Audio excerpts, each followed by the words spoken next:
한국어 단어 연습이죠. 두 번째고요. 여기서부터는 조금 이제 지난번 거는 단순하게 용어 예를 들어서 뭐 전화기 그 다음에 휴대폰 공중전화가 했는데 여기 이제 구체적으로 그 전화를 할 때 관련된 한국어가 어떻게 되느냐 그런 거를 좀 해요. 그래서 여기는 좀 사실은 이제 여러 가지인 거를 책으로 나와 있지만 막상 배우려 그러면 쉽진 않아요. 쉽진 않은데 그래도 이제 자꾸 해보거나 또 우리가 이제 일단은 시험에 통과해야 되는 게 우선적이니까 시험에 우선되는 거는 좀 빨리 숙지를 많이 해야 되는 거로 포인트를 잡아서 하는 거로 하겠습니다. 그다음에 전화 걸기. 전화는 아까쯤 이야기했지만 전화를 걸다, 받다, 전화를 끊다, 전화가 오다, 바꿔주다, 통화하다, 통화 중이다. 이거는 일상적인 생활에 대한 거가 되는 거죠. 근데 전화기에 대해서는 좀 사실은 이제 많이 알기 때문에 시험에는 그렇게 나오는 건 아니에요. 그러지만 이제 여기서 한국에 대해서 알아야 되니까 한번 읽어볼게요. 여보세요. 권상우 씨와 뭐 하고 싶어요? 통화하고 싶어요. 전화하고 싶어요. 이렇게 해도 되죠. 예. 근데 원래는 이제 통화하고 싶어요. 그런 말을 합니다. 또 수학에서 띠띠띠란 말 소리가 나면 통화 중이라는 거죠. 통화 중. 또 요새는 이제 그 다양하게 소리가 나요. 예를 들어서 자동 멘트도 많이 나오고 자기가 노래도 넣어놔 있기 때문에 통화 중일 때는 어떤 거를 하고 있고 또 통화하고 있으면 호출이라는 것도 좀 휴대폰에서도 오고 그러니까. 그래서 통화 중이다. 그 다음에 아빠 계시면 전화를 바꿔주세요. 예? 전화 바꿔주세요. 여러 가지 표현이 있어요. 근데 이제 이거는 우리가 이제 되게 물어보면 전화 통화하고 싶습니다. 그러면 전화 통화하고 싶습니다. 그러면 통화 중이에요. 또 아빠 계시면 전화 바꿔주세요. 없으면 다시 전화하겠습니다. 여러 가지 용어가 있죠. 근데 이거는 조금 이제 하다 보면 이제 자꾸 내가 겁을 내지 마시고 하다 보면 많이 늘어나요. 그리고 또 모르면 미안합니다. 미안하다 그렇게 할 수도 있죠. 휴대전화 볼게요. 휴대전화. 이제 지금 휴대전화를 많이 하고 있기 때문에 지금 휴대전화가 3G, 4G까지 나와가지고 아주 이제 컴퓨터 같이 돼 있어요. 근데 앞으로 좀 10년 내지 5년 되면 거의 상용화 될 거예요. 이제 앞으로 그런 식으로 갑니다. 휴대전화가 컴퓨터다. 그래서 만약 휴대전화에서 이제 그럴 소리를 내서 지금 이런 거 있어요. 한국어로 소리 내면 자동으로 통화하는 경우도 나오고 지금 준비 중이 있거든요. 그래서 보면 휴대전화 볼게요. 문자 보내다. 예? 문자 보내다. 그 다음에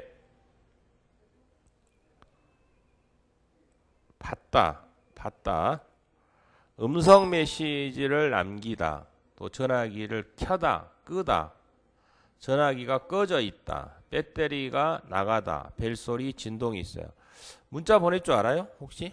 문자 보내? 예, 문자를 내가 한번 이제 여러분들한테 시간이 되면 수업 몇 시부터 한다고 문자를 한번 보내볼게요. 그래서 문자 보내고 문자를 받으면 이제 수신 메시지로 돼 있죠.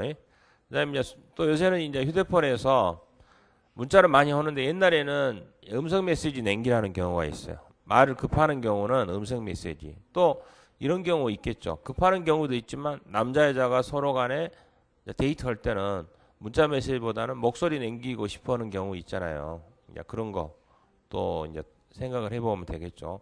그다음에 전화기를 켜다, 끄다. 전화기가 꺼져 있다. 전화하는데 꺼져 있죠. 그런데 그래 보니까 배터리가 나갔다. 또 벨소리, 진동이 있죠. 이거는 좀 기본적인 거니까 한번 볼게요. 밑에 이런 거는 지금 배터리가 충전되어 있다라는 거잖아요. 그래서 배터리가 많이 남았어요. 그 다음에 이렇게 움직이는 거잖아요. 그런 것은 진동으로 되어 있죠. 이런 경우는 문자 메시지가 왔다 그러고 그 다음에 음성 메시지가 왔어요. 이런 말을 하죠. 편지 볼게요. 편지는 우체국에서 한다 그랬잖아요. 우체국에서 합니다. 그래서 편지 보내고 편지지, 편지 봉투, 주소, 우편번호, 우표를 붙이다, 편지를 보내다, 소포 편지를 받다 그러죠. 근데 여기에 보면 이제 용어부터 좀 알아야 되겠죠. 우리가 포스트 오피스 우체국이라 그러잖아요. 우체국은 우표도 보내고 편지도 보내고 소포도 보내고 또 뭣도 보낸다 그랬어요. 예금과 입금도 한다 그랬잖아요. 그래서 보면 여기 편지지가 몇 번이에요? 편지지가 1번. 이게 편지지죠. 편지 쓰는 거 종이에다 쓰는 거잖아요. 편지지. 그 다음에 소포는 뭐예요? 이 조그맣게 예를 들어 친구한테 내가 한국에서 가장 뭐 기념이 될 만한 인형을 보내주는 거지. 여자친구한테 보낸다든가 하면. 또 편지 봉투. 이게 보내는 사람, 받는 사람이에요. 위에가 보내는 사람, 밑에가 받는 사람. 우리나라는 서울특별시 도봉구 쌍문 3동 96-28. 중국도 그렇게 돼 있어요? 이제 미국은 거꾸로 돼 있잖아요. 미국은이 그렇게 돼. 우리는 또 우편 번호를 다 적어야 돼요. 우편 번호. 중국도 있어요? 우편 번호? 네, 우편 번호를 적어야 되고. 여기다가 우표도 좀 보내야 되고. 그 옆에는 엽서예요. 엽서. 한 장으로 돼 갖고 관광 안내라든가 그다음에 한 장으로 돼서 갖는 거를 우표 엽서라 그러죠. 엽서. 그다음에 주소는 말씀해드렸고 우편 번호 말해줬죠. 그래서 우체국에서 하는 일은 뭐다? 편지 보낸다. 그 다음에 소포도 보낸다. 그 다음에 요새 입금과 출금도 한다. 은행 역할도 하는 거죠. 그 다음에 명절 풍습 볼게요. 명절 풍습. 지난 시간에도 좀 이야기를 해줬는데 이게 좀 시험에 나와요. 이게 시험에 어떤 게 나오냐? 용어에 대해서 알아야 돼. 명절 풍습은. 여기서도 나오고 우리 책에서도 나오고 굉장히 중요한 내용이에요. 그러니까 이런 정도는 알아야 된다. 그래서 하는 거니까 이제 한번 볼게요. 산소, 벌초, 설빔, 조상, 세뱃돈. 이게 산소는 뭐예요? 조상님들은 묘를 산소라 그런다 이 말이야. 묘. 그리고 묘를 산소고 벌초는 뭐냐? 그 나는 풀을 이쁘게 단장할 때 벌초 온다. 벌초. 우리 추석날 가기 추석날에 조상님들 성묘를 간다 그래. 성묘. 이제 시험 문제 나왔어요. 성묘라는 게. 그러면 우리가 온 가족이 이제 지금 할아버지 묘에 한국 사람 간다 그러면 그 전에 가서 벌초를 싹 해야 되잖아요. 깨끗하게. 우리가 목욕하듯이 산소도 깨끗하게 풀을 이렇게 여름에 무성하게 자라잖아요. 그래서 조상님들 묘에다가 풀을 깎는 거를 벌초라 그런다. 설빔은 뭐냐? 설빔이 뭐예요? 설빔은 우리 이제 어렸을 때 그런 거 기억이 나실까 모르겠어요. 이제 중국도 춘절 같은 때 아버지가 새 옷 사주잖아요. 네, 새 옷 조그맣게 어린애들 옷 가면 그 새 옷이 설빔이에요. 설빔. 그래서 조상은 뭐냐? 조상은 자기 할아버지 할머니 윗대 어른들을 조상이라 그래요. 그래서 우리는 이렇게도 말합니다. 우리 조상을 자기 집만 조상이 아니고 우리 할아버지 모든 우리의 한민족의 조상 되신 분들 그렇게 포괄적인 말도 생각할 수도 있죠. 세배는 뭐죠? 세배는 큰절 한다 그러잖아요. 큰절 하는 거 세배하고 그게 맞춰서 돈을 주는 거를 세뱃돈이라 그러죠. 그래서 빈칸에 한번 세배를 하면 볼게요. 설날에 세배를 하면 뭐를 받아요? 세뱃돈, 돈을 받아요. 설날에 입는 새 옷을 뭐라 그래요? 설빔이라고 해요. 명절에는 조상에 어디 가서 벌초해요? 벌초. 어디 가서 벌초해요? 산소에 가서 벌초해요. 산소에서 벌초한다.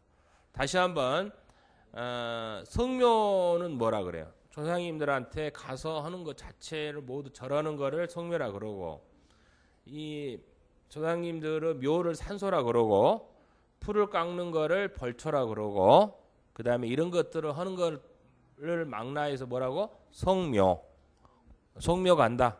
추석날에 성묘 간다. 그런 말 하죠. 차례상은 이렇게 우리 한국에는 주로 언제냐면 추석과 설날에 이렇게 조상님들한테 이 음식을 모아놓고 절을 해요. 지금 여기는 보니까 추석 같아요. 포도도 있고 사과도 있고 그런 거 보니까 포도가 날 무렵은 여름이 지난 거니 가을인 것 같아요. 그래서 떡국이라든가 떡이라든가 뭐죠. 그래서 앞에는 과일, 그 다음에 뒤에는 야채, 그 다음에 여기에는 생선 있고 그렇죠. 고기랑 전이랑 다 있고 그렇게 하고 있죠. 그 다음에 높임말은 굉장히 중요하다 그랬잖아요. 높임말은 뭐예요? 존칭어라 그랬죠. 존칭어. 반말은 뭐예요? 반말은 반대어란 말이지. 반대어. 높임말은 존칭어. 높임말은 존칭어라는 것은 이게 시험 문제 나와요. 이게 다음적 표현이 다른 것은 그렇게 한단 말이에요. 그래서 이게 굉장히 중요한 거예요. 이거는 외워야 돼요. 정 안 되면. 이제 이런 말을 많이 쓴 게 좋아요. 한국 사회는. 그러면 말이 동생한테도 이런 말 쓰면 어색하지만 그래도 모르는 사람한테 이런 말을 쓰는 게 그러면 저 사람이 뭐라 그래요? 점잖하다. 젠틀하다. 좀 좋게 높게 평가해 준다고. 나이 어린 사람한테 저런 말 하니까 좋아하잖아요. 예? 예를 들어서 밥 먹어요 그런 건 먹어요 하는데 밥 드세요. 예? 같은 친구한테 밥 드세요 그렇게 말하면 그 나이가 먹은 형수가 있잖아요. 혹시 이제 나이 먹은 형수가 도련님이라 그러잖아요. 도련님, 진지 드세요. 그렇게 진지 먹으세요. 그렇게 하면 좋잖아요. 밥 먹어요 그러면 좀 그렇죠. 예? 밥 처먹어요 그러면 안 되잖아. 그러듯이 밥 드세요 하면 좋잖아요. 그리고 이제 주로 어르신들한테니까 잡수세요. 드세요. 예? 그런 말 하죠. 그 다음에 또 마시다. 뭘 마시다 그러면 드세요. 자다 그러면 잠자는 거니까 주무세요. 주무세요. 있다 그러면 아버지 있어요 그런 게 아니라 아버지 계세요. 또 아버지 아파요 그런 게 아니라 어머니 편찮으세요. 편찮다. 편찮으세요 따라 해보세요. 편찮으세요. 편찮으세요.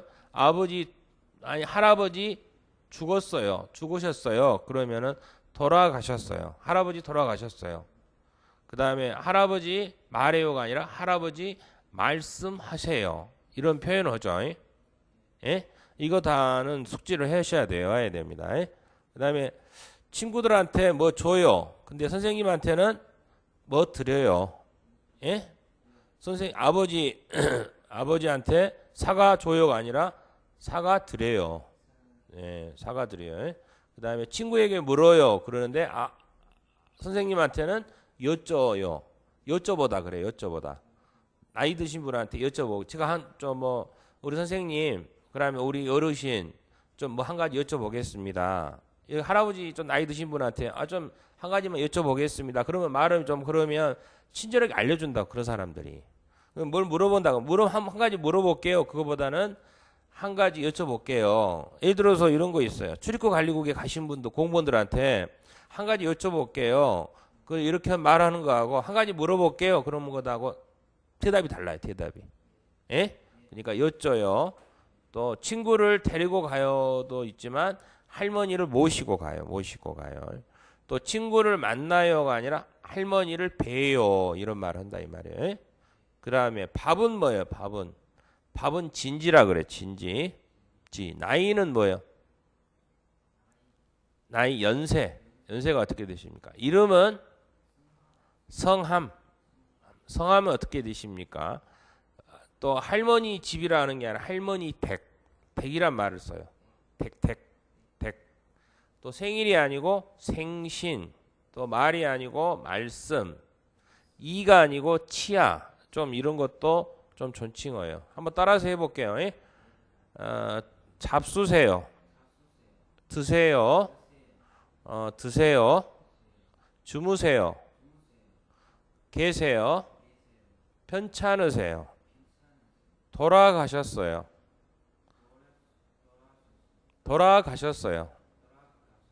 죽었어요가 높임말이 돌아가셨어요. 어제 이제 우리 회원 한 분이 돌아가셨어요. 어머니. 그래가지고 장례식 갔다 왔어요. 내가. 예? 그래서 돌아가셨기 때문에 갔다 왔다. 그렇게 하는 거죠. 말씀하세요.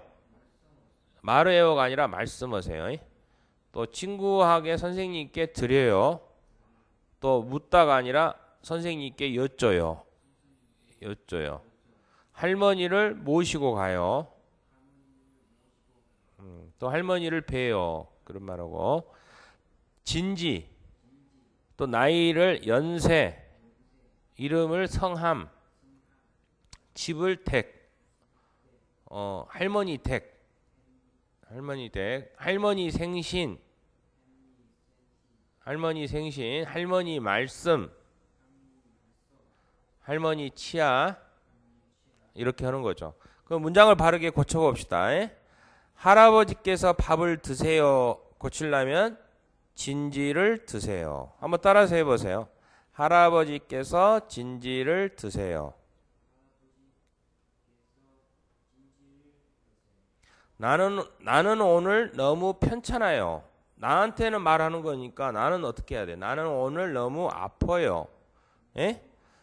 존칭어가 편찮은데 나를 높이면 다른 사람이 낮춰주는 거잖아. 이게 나는 그냥 평상시 말을 쓰는 게 낫다. 선생님께 선물을 드렸어요. 댁에 가다가 친구를 만났어요. 댁이란 말이 뭐예요? 집에 가다가 친구를 만났어요. 이런 말을 하죠. 그다음에 시장이에요. 시장. 시장에는 우리가 이제 주로 남자들보다는 여자들이 많이 가잖아요. 시장 가서 이제 물건 사서 저녁밥 먹기 위해서 하잖아요. 돈 내다. 거스름돈을 받다. 거스름돈이 뭐예요? 거스름돈. 1,000원이에요. 10,000원을 냈어요. 10,000원을 냈는데 물건은 9,000원이야. 그러면 1,000원이 거스름돈이죠. 거스름돈 받는 거죠. 장이 서다, 장에 가다. 또 장보기에는 사다, 팔다. 또 값을 깎아요. 요새 이제 시장 가면 깎아주라고 말해요. 아줌마들은. 요새는 이제 슈퍼라든가 그런 거이 잘 돼 있기 때문에 깎는 건 별로 없는데 장을 보다, 또 값이 오르다, 값이 내리다. 시장에 가보니까 생선이 그 전에 10,000원에 3마리였는데 10,000원에 1마리예요. 그러면 값이 올랐잖아요. 그동안에. 그래서 또 값이 내리다. 그런 것도 있어요. 한번 볼게요. 배추가 한 포기에 1,500원이었는데 지금은 2,500원이에요. 배추값이 올랐어요? 떨어졌어요? 올랐죠. 1,500원에서 2,000원이니까 높이 올라가는 거잖아. 값이 올랐어요. 값이 올랐어요. 또 수박 한 통에 8,000원이었어. 근데 지금 가보니까 7,000원이에요. 그럼 때는 어떻게 해요? 값이 내렸어요. 내리다. 오르다는 뭐야? 계단을 오르다라는 거잖아. 계단이 내려가다. 그러면은 가격도 1,500원인데 2,000원이었어요. 그러면 2,500원이에요. 그러면 값이 오르는 거죠. 그 다음에 수박 한 통에 8,000원이었다 이 말이에요. 그러면 7,000원이었어요. 그러면 값이 내린 거죠. 그럼 이제 또 엊그제 가보니까 5,000원이었어요. 그럴 때는 또 뭐라 그래요? 똑같이 값이 내렸어요. 그 다음에 상태. 올랐어요? 내렸어요? 알겠어요? 올랐어요는 계단이 오르다 내려가다. 그러니까 가격이 올라가면 오른다 이 말이에요. 2,500원. 그러면 이제 값이 올랐어요. 그러면 무슨 말이에요? 비싸요. 그런 소리 나오지. 비싸요. 값이 싸면 뭐예요? 싸요. 싸잖아. 근데 싸다 그러면 좀 올릴지 모르니까 그냥 싸단 말 안 하지. 그러면 이제 사람들 시장 가가지고 한 포기에 1,500원인데 2,500원. 값이 비싸요. 깎아주세요. 그렇게 나오지 않겠어요? 비싸요. 깎아주세요. 나온다고. 싸요. 그러면 더 깎아주세요. 그런 사람도 있긴 있어. 근데 이제 그래서 시장이 요새 유통 질서를 정확하게 확립하기 위해서 정가제로 많이 해요. 상태 한번 볼게요. 상태가 싱싱하다. 신선하다. 생선은 신선하다예요. 생선은 신선하다. 또 요거는 뭐야? 시들다. 그 다음에 썩다. 그 배추 같은 거 있잖아요. 이거는 울타리 같아요. 울타리 무 같은데 울타리 무로 바로 재배해온 거는 싱싱하단 말이야. 하루 이틀 지나니까 시들었어.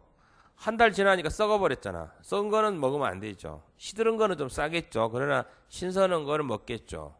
그 다음에 생선은 신선해. 근데 이거는 어떻게 돼요? 오래되면 변질돼 버려, 썩어버리지. 그러니까 먹으면 안 되는 거죠. 그 다음에 요리 준비하기. 요리 잘해요? 안 해요? 한국 사람들은 이제 요리를 잘 못해요. 근데 이제 중국에 있는 교포분들 요리를 잘하더라고. 우리 학생도 요리를 배워요. 왜 그러냐면 나중에 결혼하면 마누라한테 이쁨 받으려면 요리를 좀 할 줄 알아야 돼요. 이게 이제 콩나물이잖아요. 씻다 그러죠. 요거는 벗기다 벗기다. 사과를 껍질을 벗기다. 또 예를 들어서 야채 같은 게 보면 벗기는 게 있어요. 벗기다. 그 다음에 썰다. 썰다. 이게 이제 호박 같은 거 이런 게 썬다 이 말이야. 썰다. 썬다. 썰다. 썬다.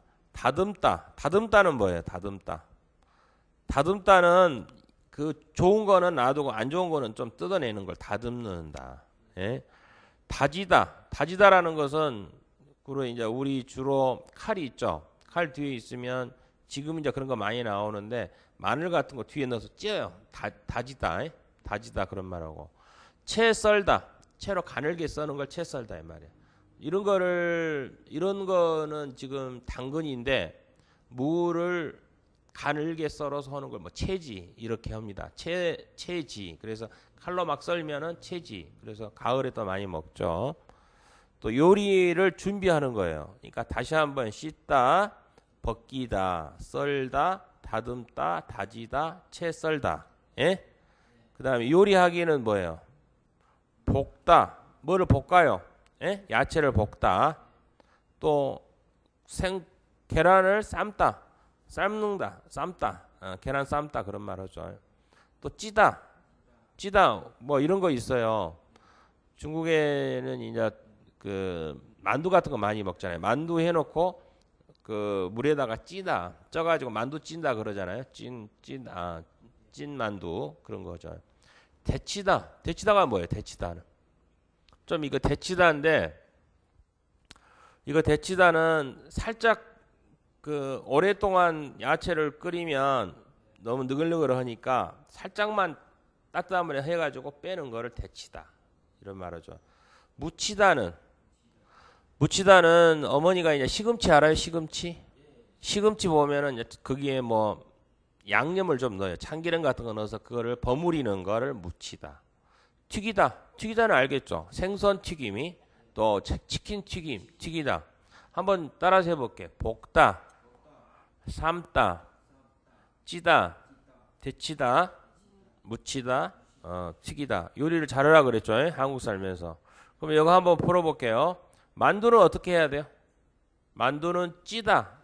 예, 콩나물은 무치다. 콩나물은 무치다. 계란은 삶다. 계란은 삶아. 삶는다. 생선이 있죠. 생선은 굽다. 생선은 불에다 굽잖아요. 불에다 고기 굽다. 고기 굽는 거야. 계란은 삶다요. 또 계란 후라이라고 하잖아요. 또 버섯은 어떻게 해요? 버섯은 볶다. 새우는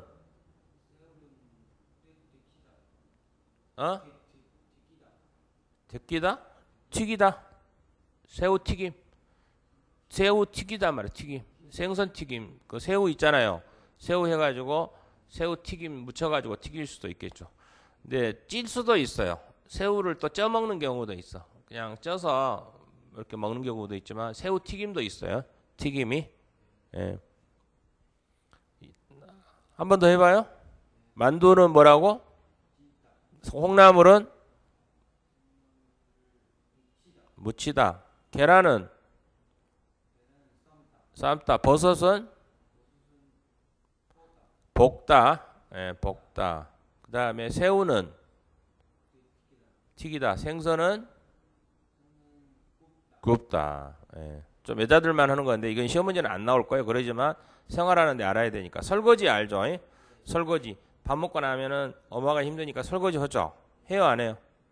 설거지 해야죠. 주방 세제. 그래서 세제를 가지고 이제 비누로 하는 게 아니라 주방 세제가 뭐 있어요. 우리나라 같은 퐁퐁 뭐 그런 거 있어요. 그걸 가지고 수세미도 있고 행주 가볍게 닦는 걸 행주라 그러잖아요. 고무장갑. 여자들이 이제 피부가 안 좋으니까 남자들도 고무장갑 끼고 많이 해요. 그다음에 닦고 그다음에 헹구죠. 물로 깨끗하게 헹구는 거죠. 물로 깨끗하게 하고 헹구고. 밥 먹고 나서 설거지하기 힘들어요, 사실은. 여자들이 별로 좋아하지 않고요. 그래서 다시 한번 볼게요. 주방 세제가 있고 수세미, 행주, 고무장갑, 딱따, 행구다 이렇게 보시면 되고